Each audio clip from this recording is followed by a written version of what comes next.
السلام عليكم ورحمة الله وبركاته. إن الحمد لله نحمده ونستعينه ونستغفره ونعوذ بالله من شرور أنفسنا ومن سيئات أعمالنا. من يهده الله فلا مضل له ومن يضلل فلا هادي له. أشهد أن لا إله إلا الله وحده لا شريك له وأشهد أن محمدا عبده ورسوله لا نبي ولا رسول بعده. اللهم صل على محمد وعلى آل محمد.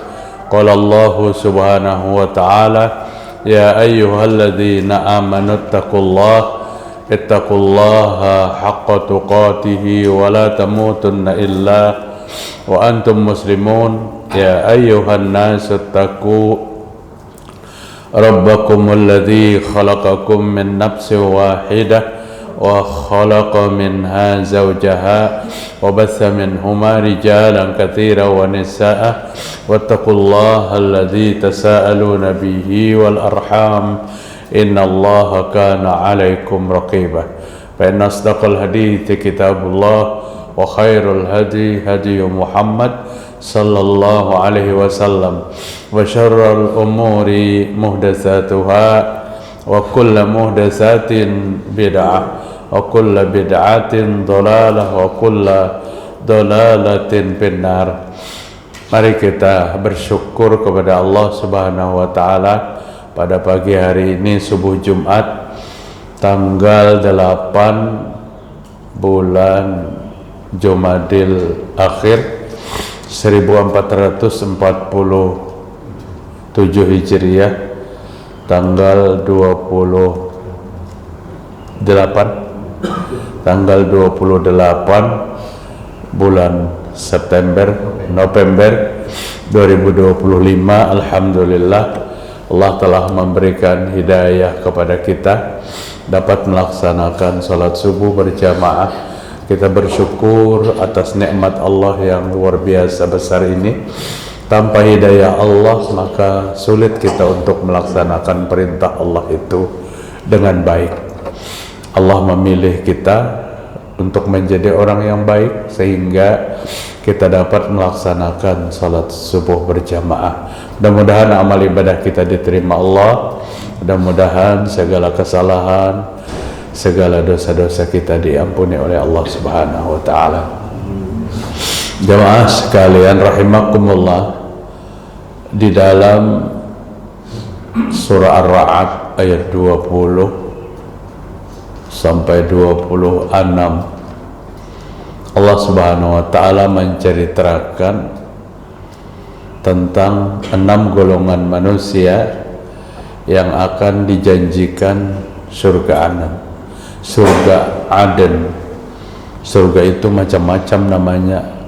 Ada Aden, ada surga Firdaus, kemudian Jannatul Naim, Jannatul Ma'wa, Jannatul Khulud, macam-macam nama surga.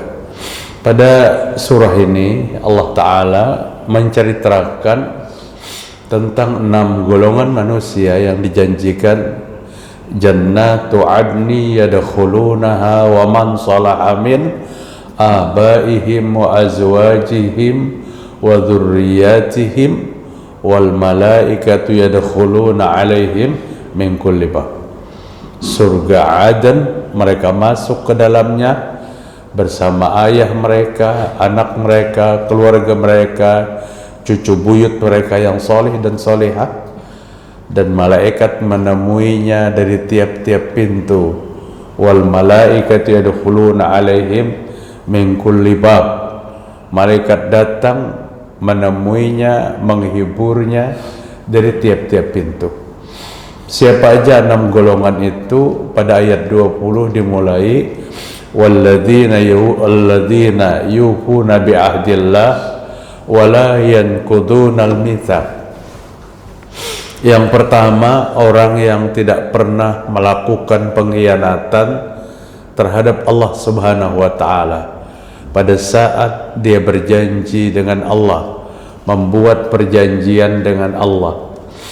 Kita semua ini membuat perjanjian dengan Allah. Surah Al-A'raf Allah mengatakan pada saat manusia ada di alam ruh, belum masuk lagi ke rahim ibu kita, masih ada di alam ruh sana, seluruh ruh-ruh itu ditanya oleh Allah.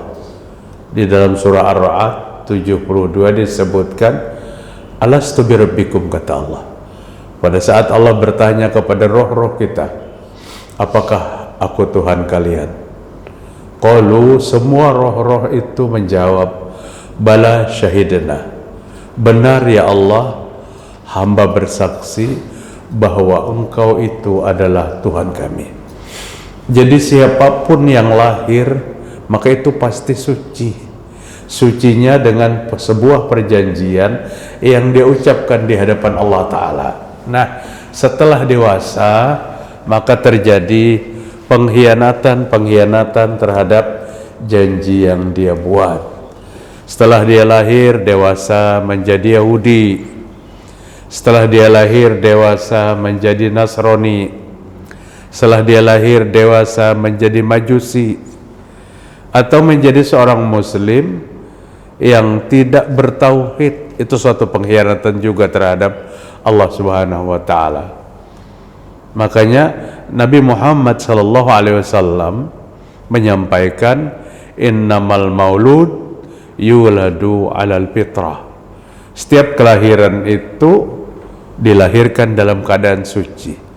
Anak siapa aja, ayahnya ibunya Nasrani, anaknya lahir suci.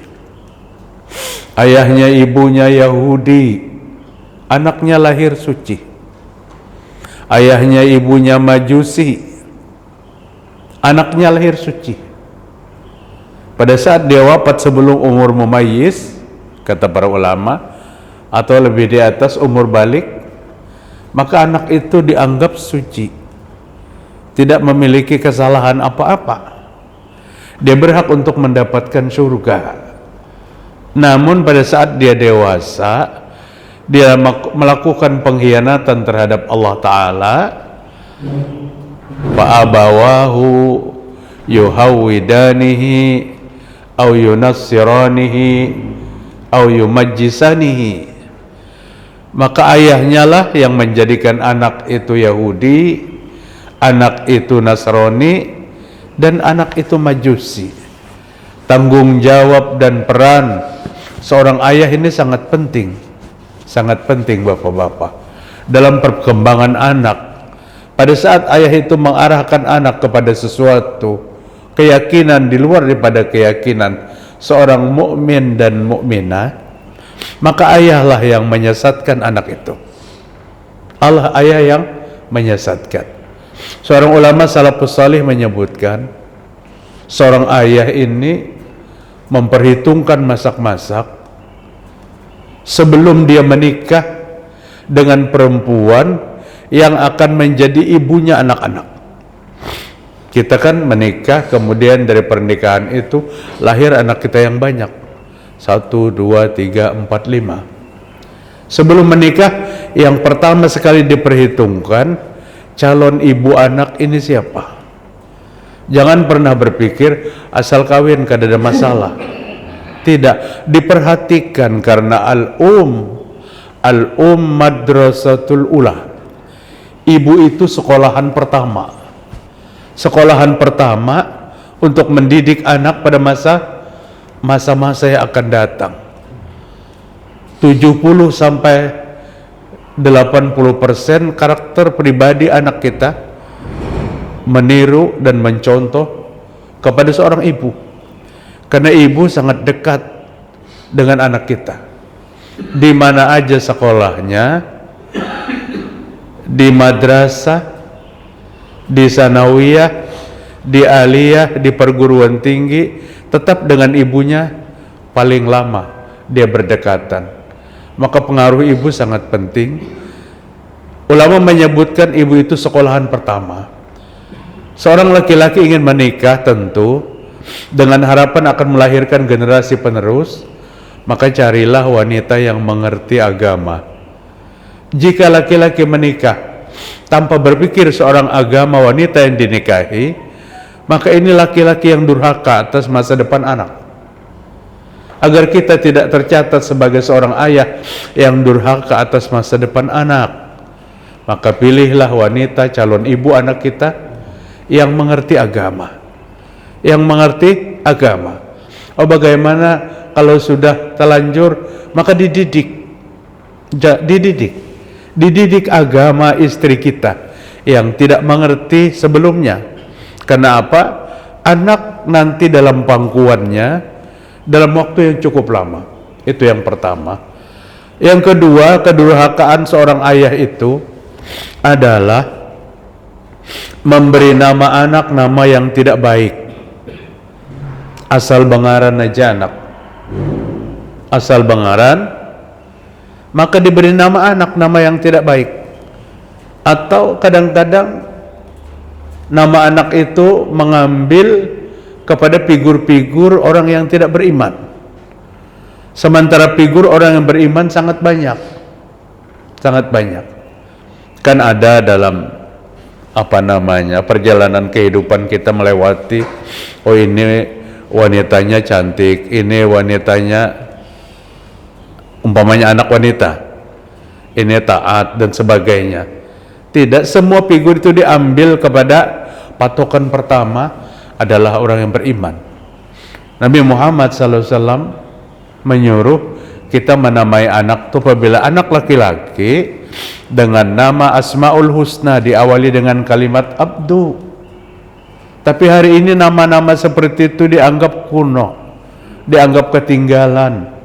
Abdullah, Abdurrahman, Abdurrahim itu ketuhaan ngarannya. Padahal ngaran itu kada ada nang tuhannya, nang tua itu umur. Kalau figur yang diambil nama seorang anak, biar kita tidak termasuk ayah durhaka, ambillah figur orang yang beriman. Siapa di antara yang kita sayangi, kita jadikan figur orang yang beriman. Lahir anak wanita, untuk menjadikan anak itu pemurah. Bukankah dalam Islam itu ada wanita yang sangat pemurah, yang kaya raya? Wanita di Makkah dikawini oleh Nabi, Khadijah adalah wanita yang paling kaya, tapi karena saking pemurahnya, hartanya diwakafkan seluruhnya untuk dakwah perkembangan Islam, sehingga di waktu Khadijah ingin menghembuskan napas yang terakhir, apa yang dia katakan kepada anaknya Fatimah, anakku, tidak ada yang ibu bisa tinggalkan kepadamu, kepada kalian. Hartanya habis, sehelai kain pun kada ada warisan. Figur apa yang lebih daripada ini? Tapi kadang-kadang orang Islam mempercayakan nama-nama anak kepada figur-figur yang kada beriman. Diana, Teresa, Imelda. Belum pernah disuruh menamai nama anak. Ayahnya siapa? Ismail. Diana, Teresa, Imelda binti Ismail jadi kaku jadinya. Nama ayah saling bagusan, nama seorang nabi, tapi anak Pak Ismail, pian ini memberi nama anak ini kemana? Mencari figur siapa? Ustadz, Diana itu kan wanita cantik, mantan istri Pangeran Charles, tapi agamanya belum tahu. Ya, ada berita yang tidak jelas dia pernah masuk Islam di Pakistan dan sebagainya, tapi kita tidak jelas keislamannya. Teresa Teresa itu Ustadz seorang wanita yang penyantun di Afrika, di India sana, mukanya sudah keriput, sudah tua, tapi tetap memberikan santunan. Orang mengenalnya dengan Bunda Teresa, yang dia adalah seorang tokoh beragama Katolik. Kadang-kadang jadi figur mencari wanita penyantun, ada Khadijah yang luar biasa. Kemudian Imelda Pap Ismail, Imelda itu Ustadz ibu negara, bekas ibu negara mana tuh? kemarin? Malaysia kah, Filipina kah? Filipina ya. Istrinya Marcos. Nah, kan berarti dari 3 nama ini semuanya orang yang tidak jelas keimanannya. Dalam Islam, ambil nama itu yang jelas. Kalau mau mengambil nama seseorang, ambil figur yang jelas keimanannya. Artinya pada saat kita pecandu sepak bola, kadosagin kita menamai anak. Siapa itu? Ronaldo. Karena dia bukan orang yang beriman. Pada saat kita pecandu motocross, siapa lagi itu? Valentino Rossi. Itu kan beriman, sekalipun ada videonya berbahasa Banjar. Wallahu alam bisawab. Kepintaran media. Nah, jadi tanggung jawab seorang ayah kepada anak dari pertama memilih calon ibu anak. Orang yang beriman, alhamdulillah, lahir anak, namai dengan nama-nama yang mengandung nilai keimanan. Nilai keimanan. Kalau ingin mencontoh figur, banyak figur-figur. Ada bapak-bapak, suami istri ke rumah, minta nama. Pak Wahyudi, ulun lahir kembar Ustaz, bini ulun lahir kembar 2, minta nama supaya mirip-mirip. Ujar ulun, bagus sekali. Nang lahir pertama itu namanya Hadijah, yang lahir kedua namanya Aisyah. 100% langsung ditolaknya. Jangan Ustaz, karena berkelahian. Hadijah dan Aisyah itu kan suaminya sama, takutan memadu kisahnya. Padahal Hadijah tuh wafat dulu, hanya Nabi kawin dengan Aisyah, kada sempat memadu.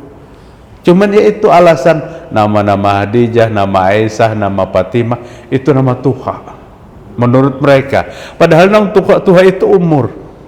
Kita mengambil figur kepada nama-nama yang dijamin keimanannya, kalau perlu ya mendapat jaminan surga oleh Allah dan Rasul sallallahu alaihi wasallam. Nah, itu yang kedua, tanggung jawab. Yang ketiga, tanggung jawab seorang ayah kepada masa depan anak, bawakan ke rumah harta yang halal untuk makan dan pakaian, tempat tinggal anak kita. Ini orang yang berpikir masa depan anak yang baik, bukan berpikir yang penting banyak dan cepat dapatnya, sumbernya kada tahu, maka dimakankan kepada anak. Ini merusak masa depan anak kita. Dan yang keempat, tanggung jawab seorang ayah itu adalah apa? Mengajarkan agama sebelum anak itu balik, mengenalkan Islam sedini mungkin, sejak kecil. Jangan sudah anak nikah baru belajar Al-Fatihah. Artinya sejak kecil anak itu dididik agama, dan ini adalah tanggung jawab seorang tua. Supaya apa bapak-bapak? Supaya anak itu lahir tidak menjadi pengkhianat terhadap Allah. Jika lahirnya Yahudi, Nasrani, Majusi, atau orang Islam yang menyekutukan Allah, maka dia menjadi pengkhianat terhadap Allah Subhanahu wa taala. Wala yanqudunal mitsaq, orang-orang yang pernah merusak perjanjian yang pernah dijanjikan dengan Allah Subhanahu wa taala. Qalu bala syahidna, ya Allah, hamba bersaksi bahwa Engkau Tuhan kami. Itu diakui oleh ruh-ruh kita sebelum masuk ke jasad, ke rahim ibu kita. Arti semua itu ruh kafir dan muslim setelah terlahir, semua berjanji mengakui adalah Allah Tuhan, dan perjanjian itu jangan dirusak.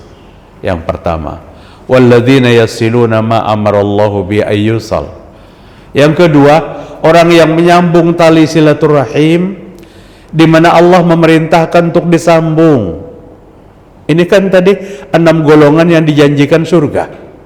Yang pertama, tidak mengkhianati perjanjian dengan Allah. Yang kedua, tidak memutuskan tali silaturahim. Lebih-lebih hubungan kekeluargaan, jangan pernah putus. Apalagi perbedaan kecil dalam cabang-cabang agama, cabang-cabang Islam. Di sebuah rumah, mintuha kunutan, menantunya nang datang kada bokunut, kada betaguran mintuha lawan menantu. Ini masalah kecil sekali, kada ada menyangkut sah atau tidaknya sholat. Jadi hal yang kecil itu jangan dijadikan besar sehingga putusnya silaturahim. Ini dosa besar. La yadkhulul jannah qati'un, tidak akan masuk surga pemutus tali silaturahim, apapun alasannya. Putus puasaku sudah 2 tahun kada betaguran noninya, bukan puas, itu kerugian besar bagi kita. Artinya paling tidak hati kita semua meridhoi dengan sesama, semua mengampuni dengan sesama, semua membuka pintu maaf dengan sesama. Jangan pun kita sesama manusia, Allah Subhanahu wa ta'ala saja tiap pagi Allah buka kedua tangannya untuk menerima permohonan ampun, maaf dari hambanya yang bersalah pada malam hari. Tiap sore Allah membuka tangannya untuk menerima permohonan ampun setiap hambanya yang bersalah pada siang hari. Jangan putuskan tali silaturahim. Walladzina yasiluna ma amarallahu bi ayyusal. Walladzina yasiluna ma amarallahu bi ayyusal. Kemudian yang berikutnya, walladzina yakhafuna rabbihim wa yakhafuna su'al hisab. Orang yang takut kepada Tuhan mereka, Tuhan kepada Allah Subhanahu wa ta'ala, dan takut akan terjadi hisab yang terburuk. Orang yang takut kepada Allah Ta'ala adalah orang yang tidak berani melakukan apa yang dilarang Allah. 100 kali sehari, 1000 kali sehari kita menyatakan bahwa kita takut kepada Allah, tapi yang kita lakukan adalah apa yang tidak Allah sukai. Itu bukan takut, dan bukan takut akan terjadi hisab yang terburuk pada hari kiamat. Kenapa hisab itu terburuk? Maksud hisab di sini kada berokok, kada. Hisab itu diperhitungkan. Jangan terjadi perhitungan buruk pada hari kiamat. Kenapa? Karena di waktu di dunia kita melakukan keburukan. Negeri akhirat adalah negeri yang tidak ada kezaliman. Apa yang dilakukan di dunia itu yang diterima di akhirat.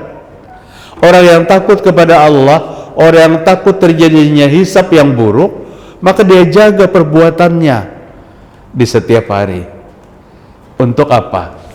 Untuk selalu menjaga daripada apa yang dimurkai oleh Allah Subhanahu wa ta'ala. Walladzina yakhafuna su'al hisab. Kemudian yang berikutnya, walladzina yaqimus shalah. Orang yang mendirikan salat. Baru saja kita salat subuh berjamaah. Mendirikan salat ini adalah bahagian daripada janji Allah untuk mendapatkan surga. Oh, berarti salatmu untuk masuk surga? Tidak. Tapi tidak salah kalau kita berharap, karena yang menjanjikan itu Allah Ta'ala.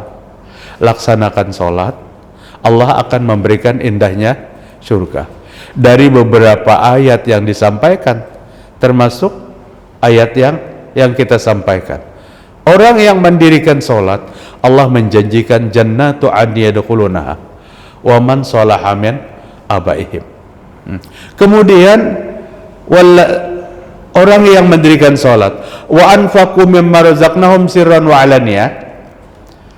Orang yang menginfakkan rizki yang Allah Ta'ala berikan kepadanya, baik infak itu secara sir, sembunyi-sembunyi, dan terbuka.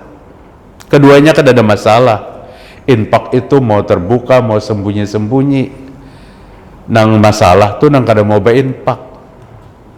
Mau terbuka takmir, umumkan nanti hari Jumat ini ada sumbangan sekian juta rupiah, kada masalah. Atau setelah diserahkan, jangan jangan diumumkan, sirran wa alaniyah.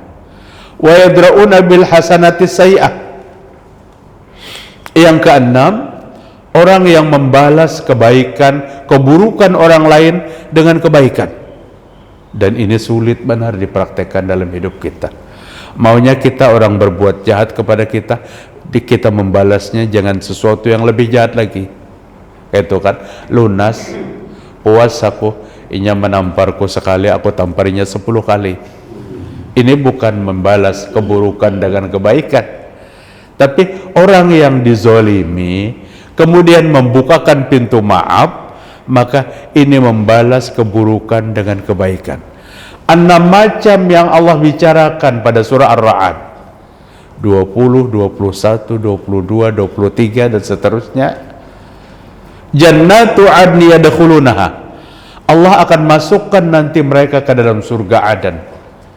Bersama siapa? Wa man salaha min abaihim, bersama ayahnya yang salih. Wa man salaha min abaihim wa azwajihim, istrinya yang salihah. Wa zurriyatihim, anak cucunya yang salih dan salihah. Wal malaikatu yadkhuluna alaihim min kulli bab, malaikat akan menemuinya, menengoknya dari tiap-tiap pintu. Ayat ini di samping 6 golongan yang dijanjikan surga Adan, dan ayat ini juga mengkonter pendapat anak dan orang tua kada pasti berdapat, kada mungkin berdapat lagi di akhirat. Tidak, ayat ini menjanjikan waman salaha min abaihim wa azwajihim wa dzurriyyatihim, mereka masuk surga bersama ayahnya, bersama istrinya, bersama juriat anak cucunya, tapi pada saat dia mampu menciptakan keluarga yang soleh dan solehah. Jadi yang penting diciptakan dalam satu keluarga, suami yang taat kepada Allah, istri yang taat kepada Allah. Malaikat akan menemuinya, menengoknya dari tiap-tiap pintu. Pak, sulit dilukiskan kalau kita berbicara tentang surga. Karena surga itu apa? Mala ainun ra'at wala udhunun sami'at wala hatara ala qalbil basar. Tidak pernah dilihat oleh mata indahnya, itulah keindahan di surga. Tidak pernah didengar oleh telinga bagusnya di dunia, itu didengar di surga. Tidak pernah terlintas di dalam hati bahagianya di dunia, itulah di surga. Itulah di surga. Maka surga itu ceritanya dipahami dengan iman. Surga itu dibenarkan dengan keyakinan yang tidak pernah ragu, dan itu namanya apa? Allazina yu'minuna bil ghaib, orang yang beriman kepada yang gaib. Kenapa surga dikatakan gaib? Karena belum ada yang pernah masuk ke dalamnya, belum pernah kita ke sana, tapi kita membaca cerita-cerita tentang itu, memotivasi ketaatan kita kepada Allah Subhanahu wa ta'ala. Ulun simpulkan kajian pagi hari ini, silahkan nanti dibuka ayat 20 sampai 25 surah Ar-Ra'd. Janji-janji Allah Ta'ala kepada kita untuk dimasukkan ke dalam Jannatu Adnin, surga Aden namanya. Dan janji itu kada ini aja Pak, di dalam 105 surah Al-Kahfi Allah Ta'ala berfirman, innalladzina amanu wa amilus solihat kanat lahum jannatul firdausi nuzula. Orang yang beriman dan beramal salih, mereka akan disiapkan surga Firdaus sebagai tempat kembalinya. Kita tetap berharap sama harapan kita. Mudah-mudahan kita, keluarga kita, anak istri, anak cucu kita, Allah kumpulkan bersama di surganya Allah Subhanahu wa ta'ala. Subhanakallahumma wa bihamdik, asyhadu an la ilaha illa anta, astaghfiruka wa atubu ilaik. Wassalamualaikum warahmatullahi wabarakatuh.